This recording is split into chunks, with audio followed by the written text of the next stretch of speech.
नमस्कार दोस्तों, एक बार फिर से आप सबका स्वागत है। मैं मंथन रस्तोगी आप सबके बीच लेकर आया हूं डॉक्टर शैलेंद्र श्रीवास्तव जी द्वारा रचित लघु उपन्यास अपने हिस्से की जगह का तीसरा अध्याय। तो चलिए शुरू करते हैं।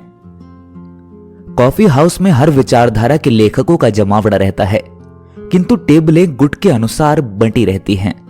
हिंदी साहित्य का वह समय था जब साहित्य में मार्क्सवादी विचारधारा सबसे अधिक चर्चा में रहा करता था।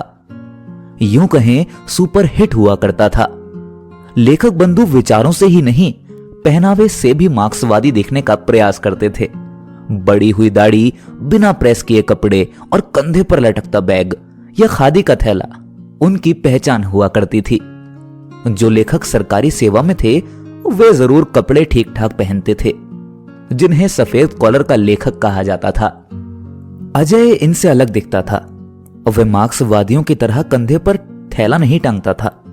वह सरकारी नौकरी में नहीं था, पर कपड़े प्रेस किया हुआ पहनता था। दाढ़ी व्यवस्थित रहती थी। वह फीचर एजेंसी में संपादक था, इसीलिए उसके अनुरूप वह सबसे पेश आता था। उसके हाथ में एक दो पुस्तकें या फाइल होती थीं। फीचर एजेंसी में पुस्तकों की समीक्षा भी होती थी। इस कारण प्रकाशक और लेखक समीक्षा के लिए पुस्तकें दे आते थे। मैं जब भी एजेंसी में उनसे मिलने गया हूं, उनके टेबल पर पुस्तकों के बंडल रखे देखे हैं। कुछ पसंद के लेखकों की पुस्तक मैं स्वयं ले आया हूं। टी हाउस में वार्तालाप में सब एक से बढ़कर एक बड़का मार्क्सवादी होने का प्रयास करते थे। कोई कोई तो अपने को सीधे नक्सलवाद से जोड़ने लगता था। कभी कभी लगता था कि सारे क्रांतिकारियों का जमावड़ा इसी रीगल बिल्डिंग के इर्द गिर्द ही जुटता है। उस समय के कुछ चर्चित लेखक सेठाश्रयी पत्रिकाओं से जुड़े थे, जो मार्क्सवादियों के अनुसार प्रगतिशीलता के नाम पर शब्दों की लफाजी करते हैं। वे वास्तव में पूंजीपतियों के दलाल हैं। उनका लिखा साहित्य कूड़ा है। कुछ समय बाद दरियागंज के फुटपाथ पर रद्दी के भाव तौल पर बिकेगा। इससे बढ़कर एक बंगाली मार्क्सवादी लेखक महोदय से कॉफी हाउस की सीढ़ियों से उतरते हुए एक न्यू कमर्स ने पूछ लिया, दादा, हिंदी साहित्य के वर्तमान लेखक को आप कैसे देखते हैं? दादा तपाक से बोले, मेरे एक पेशाब की धार में हिंदी का सारा लेखन बह जाएगा। अजय कांत इन बड़बोले लेखकों को कभी भाव नहीं देता था। उसके इस रुख के कारण उस पर दूसरे भी कमेंट करते थे कि अजय में इंफीरियरिटी कॉम्प्लेक्स है, इसलिए पहनावे से संभ्रांत होने का प्रदर्शन करता है। परंतु कॉफी हाउस में आने वाले बहुत से लेखक अजय को गंभीरता से लेते थे। कुछ लेखकों में तो दंभ सातवें आसमान पर रहता था। उनकी हुंकार भरी कविताओं से लगता था कि रूसी क्रांति की तरह भारत में भी क्रांति का माहौल बन रहा है। नक्सल क्रांति दल का तो स्पष्ट कहना था, सत्ता वोट से नहीं बंदूक की नोक से आती है।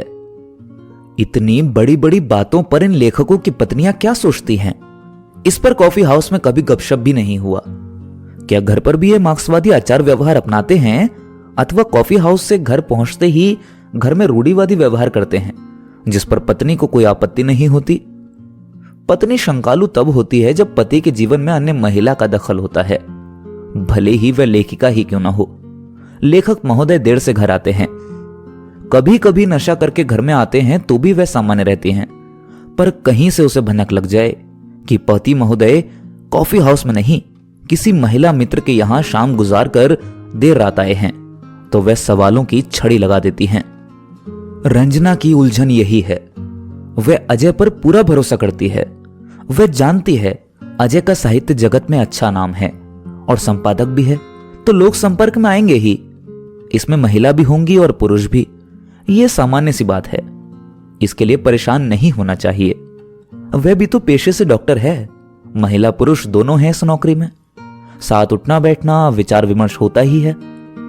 वह ऐसे बहुत से लेखकों को जानती है जिनकी पत्नी गांव में रहती हैं।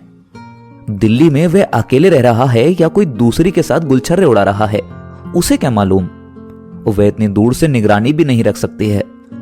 वह सोचने लगती है कि वह उनकी मजबूरी है। पति पत्नी साथ ही रहते हैं तो सब कुछ जानकर चुप नहीं रहा जा सकता है। वह सवाल तो करेगी ही। सवाल करेगी तो घर में कलेश भी होगा। रंजना अस्पताल से घर आई तो सोफे पर बैठी खुद से ही सवाल जवाब करती रही। फिर उठकर अजय के कमरे की तलाशी लेने लगी, शायद कोई पत्र या फोटो मिल जाए। उसने अजय की मेज की दराज में रखे पन्ने उलट पुलट कर देखने लगी, पर उसे कोई वस्तु नहीं मिली जिससे उसके मन में सवालों का जवाब हो। वह मेज पर रखी डायरी के पन्ने पलटने लगी तो उसे सिर्फ एक सूखा गुलाब मिला।